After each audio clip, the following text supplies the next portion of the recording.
घरोघरी मातीच्या चुली मालिकेच्या येणाऱ्या भागात भोळ्याबाबड्या सारंगला आपल्या प्रेमाच्या जाळ्यात अडकवत ऐश्वर्या कशी घरच्या सर्वांचीच फसवणूक करते आहे व त्याचबरोबर सारंगचं देखील इतका दिवस ती एका प्याद्यासारखा वापर करत आली, तेही त्याच्यासोबत प्रेमाचं खोटं नाटक करत.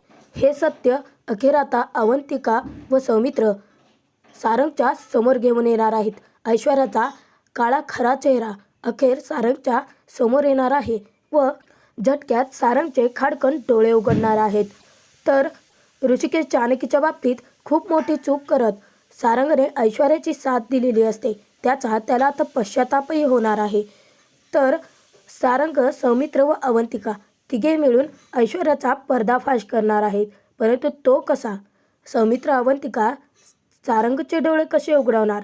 त्याच्यासमोर ऐश्वर्याचं काळं सत्य कसं आणणार हे आपण या व्हिडिओत पाहणार आहोत. तर व्हिडिओ शेवटपर्यंत नक्की पहा. सौमित्र विचार करत असता अवंतिका तिथे येते. अवंतिका सौमित्रला विचारते की सौमी, अरे तू एवढा अस्वस्थ का आहेस? कसला विचार करतोयस? तेव्हा सौमित्र म्हणतो की मला एक कळत नाही आहे की लहानपणापासून सारंगला शेतीचीच खूप आवड आहे, म्हणून त्याने शेतीच करण्याचा निर्णय घेतला होता. आणि आता नानांचं जे मृत्यूपत्र आहे त्या मृत्यूपत्रात तर ती शेती मला देण्यात आली आहे आणि सारंगच्या नावे कंपनी करण्यात आले आहे. परंतु मला कळत नाही आहे की सारंगला जी शेती लहानपणापासून आवडत होती तो अचानकपणे सोडून कंपनीच्या मागे का लागला असावा? म्हणजे ही किती विचित्र वाटते, तुला वाटत नाही आहे का? तेव्हा अवंतिका म्हणते की सौमी, अरे हे मृत्यूपत्र वगैरे जानकी वहिनी, ऋषिकेश दादा यांना इथे काहीच मिळालेलं नाही आहे. तुला वाटतं का नाना असे वागतील त्यांच्याशी? तेव्हा सौमित्र म्हणतो की नाही. तर अवंतिका सौमित्रला म्हणते की हे बघ, तू या सगळ्यांचा विचार आत्ता तरी करू नकोस. ज्या वेळेस नाना पूर्णपणे बरे होतील त्या वेळेस तू त्यांना ठणकावून विचार ना की त्यांनी ऋषिकेश दादा व जानकी वहिनींसोबत असं का वागले. हे बघ सौमित्र, आपल्याला ते मृत्यूपत्र वगैरे हे सगळं काही नंतर बघायचं आहे. सर्वात आधी ऐश्वर्याचा खरा चेहरा आपल्याला आईंच्या नजरेत आणायचा आहे. ते काम आपण आधी करूयात. तेव्हा सौमित्र अवंतिकाला म्हणतो की तुझं बरोबर आहे, परंतु ते कसं करायचं? ती ऐश्वर्या खूपच शातीर आहे. तिने ना आईवरती स्वतःची जादू केली आहे. तिच्या विरोधात आई शब्द काही ऐकून घ्यायला तयार नसते. अवंतिका ते म्हणते की हे बघ सौमी, आपल्याला काहीतरी प्लॅन तर करावाच लागेल ना. आणि सारंग भाऊजींचे एकदा का डोळे उघडले तर ते कशाला ऐश्वर्यावरती विश्वास ठेवतील? आणि सारंग भाऊजींचा जर ऐश्वर्यावरती विश्वासच नाही राहिला तर आई तरी कशाला ठेवतील ना. सर्वात आधी आपल्याला सारंग भाऊजींचे डोळे उघडायचे आहेत आणि त्यासाठी आपण काहीतरी प्लॅनिंग करूयात. सौमी, मी तुझ्यासाठी काहीतरी खायला घेऊन येते, असं म्हणत अवंतिका आता किचनकडे निघालेली असते.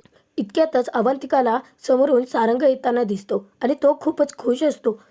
अवंतिका तिथे विचार करते की सारंग भाऊजी किती भोळे आहेत, पटकन ऐश्वर्यावरती विश्वास ठेवतात. आता मलाही बघायचं आहे की त्या ऐश्वर्याने सारंग भाऊजीवरती नक्की जादू कोणती केली आहे.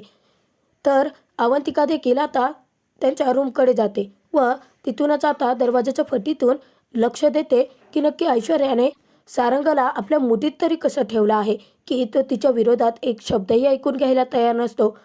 ज्यावेळी अवंतिका त्यांच्या खोलीकडे जाते त्याच वेळेस ऐश्वर्या सारंगशी खूप गोड वागत असते, खूप प्रेमाने बोलत असते आणि तिथेच अवंतिकाच्या लक्षात येतं की नक्की ऐश्वर्याची खेळी काय आहे. अवंतिका सौमित्रसाठी खायला घेऊन परत रूममध्ये येते आणि सौमित्रला ती म्हणते की सौमी, आत्ता माझ्या लक्षात आलं की सारंग भाऊजी ऐश्वर्याच्या विरोधात का जात नाही आहेत. तेव्हा सौमित्र विचारतो की का? तर अवंतिका म्हणते की त्यांना मॅनिप्युलेट केलं आहे, स्वतःच्या प्रेमामध्ये तिने अडकवलं आहे. जे काही तिचं खोटं वागणं आहे त्याला सारंग भाऊजी फसले आहेत. मी आत्ता जाऊन ऐश्वर्यावरती लक्ष दिलं आणि तिथेच मला समजलं. सौमित्र तिथे म्हणतो की हा सारंग पण ना खरंच खूप मूर्ख आहे, त्या ऐश्वर्याच्या प्रेमात कसं काय पडू शकतो. तेव्हा तिथे अवंतिका म्हणते की सौमित्र, प्रेमात पडताना माणूस काय समोरच्या व्यक्तीचा स्वभाव बघून पडतो का? आणि ऐश्वर्याचा स्वभाव कसा आहे तुला माहिती आहे ना. ती फक्त सारंग भाऊजी आईंसमोर खूप गुणी असल्यासारखं वागते आणि आपल्याला तिचा खरा चेहरा माहिती आहे, तर आपल्यासोबत ती कशी वागते? आपल्याला सर्वात आधी सारंग भाऊजींचे डोळे उघडायचे आहेत.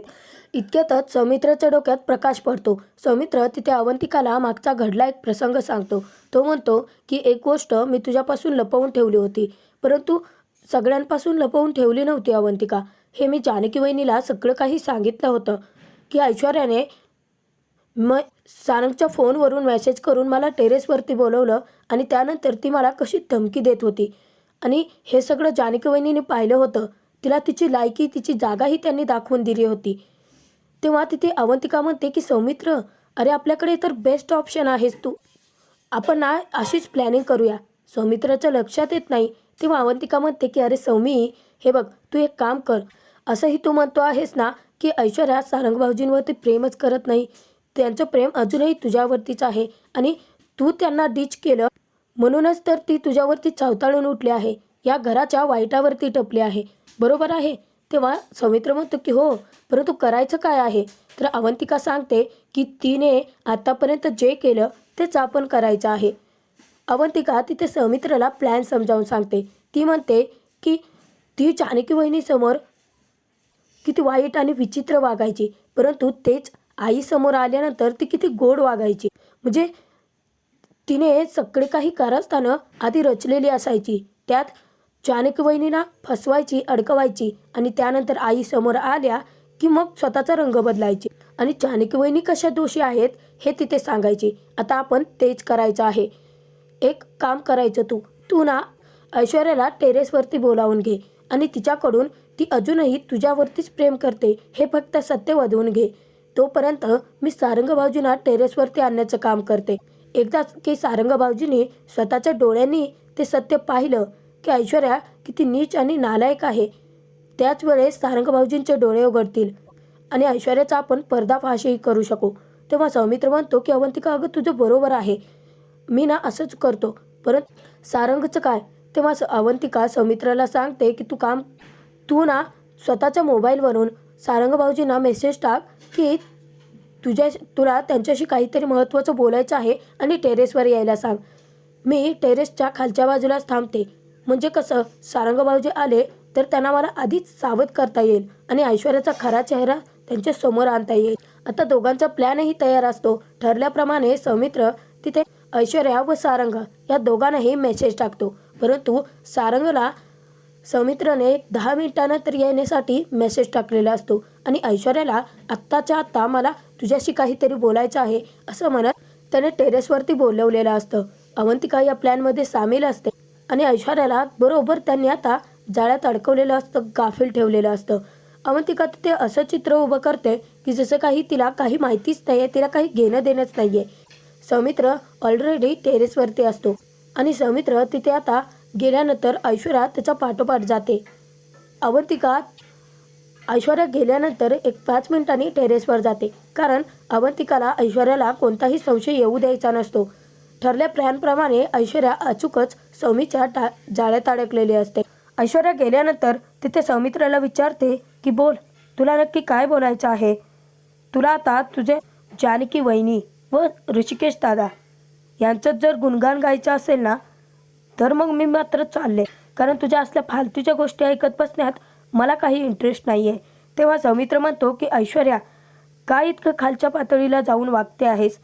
अगं माझ्या दादा बहिणींनी तुझं काय वाकडं केलं आहे, या घराच्या वाईटावरती तू का टपले आहेस. इतक्यातच सारंग देखील टेरेसवरती यायला निघालेला असतो.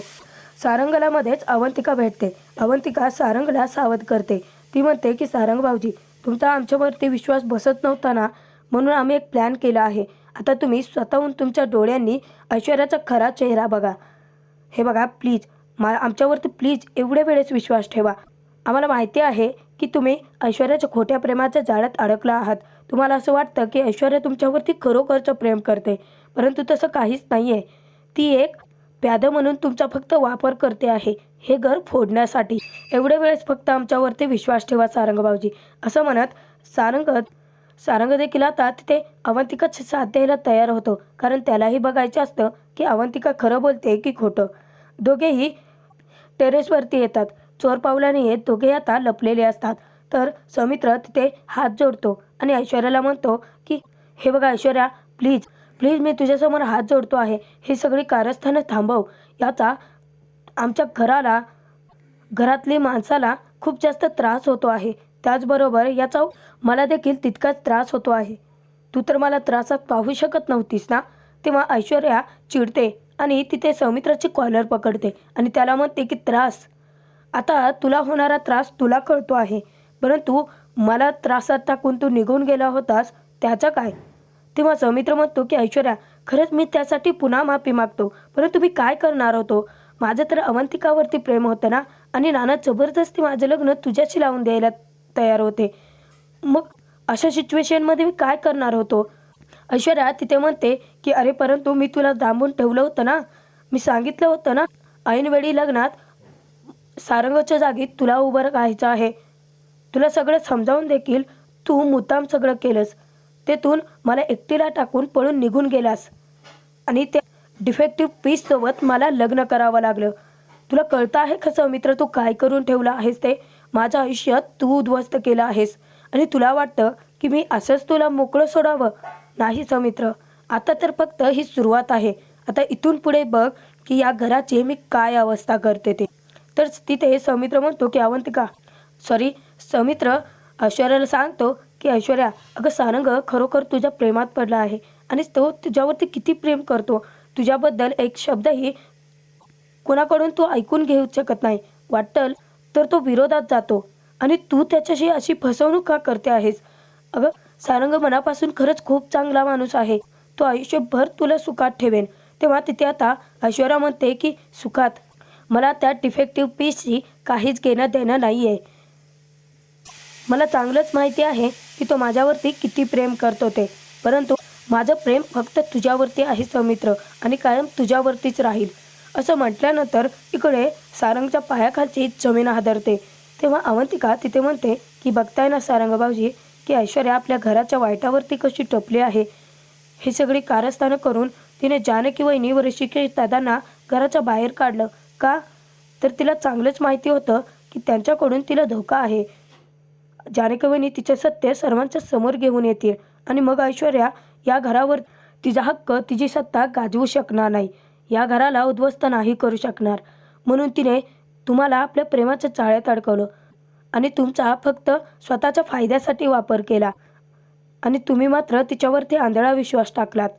तर सौमित्र तिथे म्हणतो की हे बघा ऐश्वर्या, जे झालं ते झालं, आपण सगळं विसरून जाऊयात. तू एक काम कर ना, तू आईला समजावणं ना की आई नक्की ऐकेल. ऋषिकेश दादा व जानकी वहिनी पुन्हा घरात येतील आणि आपण सगळे गुण्यागोविंदाने राहूयात ना गं. मी तुझ्यासमोर रिक्वेस्ट करतो आहे. सौमित्र नाटकं करत असतो आणि ऐश्वर्या मूर्खासारखी अडकलेली असते. ऐश्वर्या तिथे म्हणते की सौमित्र, आज तू चक्क तर ऋषिकेश जानकीला परत घरात घेऊन येण्यासाठी माझ्यासमोर गुडघ्यावर आला आहेस. हात जोडून विनंती करतोय, भीक मागतोयस तू. मला हेच तर हवं होतं. तू जसं मला डिच केलं ना, त्या डिफेक्टिव्ह पीससोबत मला आयुष्य घालवायला लावलं असता, त्याचीच ही शिक्षा आहे. तुझा जीव जानकी ऋषिकेशमध्ये अडकला आहे ना. आता बघ मी त्यांना कसं त्रासात टाकते, कसं तडफडते. त्यांचा जीव तिकडे जितका तडफडेल ना, तितकाच तूही त्रासात राहायचे आणि तोच माझ्या अपमानाचा बदला असेल. सारंगला पुढे आता काही पाहवतच नाही. त्याला रडू आवरत नाही. सारंग तेथून आता निघून जातो. अवंतिकाही तेथून निघून गेलेली असते. तर अवंतिकाने तिथे सौमित्रला प्लॅन फत्ते झाल्याचा मेसेज टाकलेला असतो आणि सौमित्र तिथे म्हणतो की ऐश्वर्या, मी तुझ्यासमोर हात जोडले, रिक्वेस्ट केली, तुला एवढं समजावलं तरी देखील तू ऐकायला तयार नाही आहेस. आता तुला जे करायचं ते तू कर, मला जे करायचं ते मी करतो. मला आता तुझ्यावरती विश्वास ठेवायचाच नाही आहे. मला वाटलं होतं की तुला एकदा प्रेमाने समजावून सांगितलं तर तू ऐकशील, परंतु तू ऐकणाऱ्यातली नाही आहेस. तू किती पाताळयंत्री बाई आहेस ना, हे माझं चांगलं लक्षात आलं आहे. असं म्हणत सौमित्र तेथून निघून जातो. ऐश्वर्याचा पर्दाफाश सारंगच्या समोर झालेलाच असतो. तर खालती आल्यानंतर सौमित्र अवंतिका दोघेही सारंगला समजावतात. तर सौमित्र तिथे म्हणतो की पाहतोस ना सारंग, अरे ज्या मुलीसाठी जी आपल्या घराच्या वाईटावरती टपली आहे त्या बाईसाठी तू आत्तापर्यंत प्रत्येकाच्या विरोधात गेलं. एवढंच काय, तर तुझ्यावरती जीव ओवाळून टाकणारा ऋषिकेश दादा व जानकी वहिनी यांच्या देखील तू विरोधात गेलात. त्याला होणारा त्रास, होणाऱ्या यातना तुला दिसल्या नाहीत. ते दोघे घर सोडून निघून जात होते, परंतु एकदाही तू त्याला अडवलं नाही. का? तर तुला कायम ही बाई बरोबर वाटत राहिली. परंतु आता कळलं ना की त्या बाईने कसं जानकी वहिनी व ऋषिकेश दादा या दोघांवरती आळ आणून खोटी कारस्थानं करून जानकी वहिनीवरती खोटे आरोप केले आणि तिला घराच्या बाहेर काढलं. अरे ऋषिकेश दादा व जानकी वहिनी खरं बोलतायत. आता तरी डोळे उघडव सारंग. ही बाई आपल्या घराला उद्ध्वस्त करायला आली आहे. आधी तिने नानांना टार्गेट केलं, कारण या घरात नाना एकमेव अशी व्यक्ती होते की जे ऐश्वर्याला या घराच्या बाहेर काढू शकत होते. सर्वात आधी नानांना तिने टार्गेट केलं. आज नानाची अवस्था बघतोयस ना. त्यानंतर तिचा पर्दाफाश करायला जानकी वहिनी व ऋषिकेश दादा सज्ज होते. मग त्या दोघांकडून धोका निर्माण झाल्यानंतर तुझ्या आईचा वापर केला, त्यांच्या विरोधात कटकारस्थानं केली आणि त्यानंतर त्या दोघांनाही घराच्या बाहेर काढलं. तुमचा विश्वास जिंकला आणि आता तिची नजर आमच्याकडे वळली आहे. हळूहळू आम्हालाही ती घराबाहेर काढेल आणि त्यानंतर प्रत्येकाचे प्रत्येकाशी असलेले संबंध तुटले, आपण एकमेकांच्या विरोधात गेलो तर तिच्यासाठी ते चांगलेच आहे ना. या घराची सत्ता, कंपनीची सत्ता, सगळं काही तिच्या हाती येईल. सारंग प्लीज डोळे उघड. तेव्हा सारंग तिथे चिडतो आणि म्हणतो की आत्ताच्या आत्ता जाऊन ऐश्वर्याला जाब विचारतो. तेव्हा अवंतिका म्हणते की थांबा सारंग भाऊजी, ही ती वेळ नाही आहे. तुम्ही जर आत्ता जाऊन तिला जाब विचारला तर ती रडण्याची नाटकं करत, खोटी नाटकं करत तुम्हालाच खोटं पाडेल. हे बघा, तुम्हाला तर माहिती झालं आहे की ऐश्वर्या खरी कशी आहे. तुम्ही फक्त धीर धरा. आपल्याला जानकी वहिनी निर्दोष आहेत हे सिद्ध करायचं आहे. नानांवरती जीवघेणा हल्ला करणारी, आज नानांची अवस्था जी आहे त्याला जबाबदार असणारी ऐश्वर्या, तिच्या कारस्थानांचा पर्दाफाश आपल्याला सर्वात आधी आईंच्या समोर करायचा आहे. आणि त्याच नंतर आपण ऐश्वर्याला घराबाहेर काढून तिला पोलिसात द्यायचं. तिला तिच्या गुन्ह्यांची शिक्षा द्यायची आणि सन्मानाने ऋषिकेश दादा व जानकी वहिनी यांना ओवीसोबत घरी घेऊन यायचं. तीही आपण त्यांची माफी मागून, कारण या घरात आपल्याकडून खूप अपमान झाला आहे त्यांचा आणि ऋषिकेश दादा आता या घरात पुन्हा कधीच येणार नाही असं म्हणाले आहेत. सर्वात आधी आपल्याला त्यांचा विश्वास जिंकायचा आहे, कारण ऋषिकेश दादा आपल्या घरातल्या सर्वांवरती खूप चिडलेले आहेत. आणि एक गोष्ट लक्षात ठेवा की आत्ता जाऊन ऋषिकेश दादा किंवा जानकी वहिनी यांना भेटण्याचा प्रयत्नही करू नका, कारण ऐश्वर्या सर्वांच्यावरती नजरा ठेवून आहे. तिला चांगलंच माहिती आहे की मी आणि सौमित्र भेटतो आहे त्यांना, कारण आम्हाला काही फरक पडत नाही आहे. आम्ही ऑलरेडी दादा वहिनींच्याच बाजूने आहोत. परंतु तुम्हाला जर तिने तिथे गेलेलं बघितलं तर ती सावध होईल. तुम्हाला फक्त आमच्यासोबत राहायचं आहे. तिला असं दाखवायचं की तुम्ही तिच्याच सोबत आहात, परंतु प्लॅनिंगमध्ये तुम्ही आमच्यासोबत सामील असणार. तेव्हा तिथे आता सौमित्र, सारंग व अवंतिका तिघे आता एकत्र आलेले असतात ऐश्वर्याच्या कारस्थानाचा पर्दाफाश करण्यासाठी. सारंगचे खाडकन डोळे उघडलेले असतात. ऐश्वर्याच्या खोट्या प्रेमाच्या जाळ्यातून तो मुक्त झालेला असतो.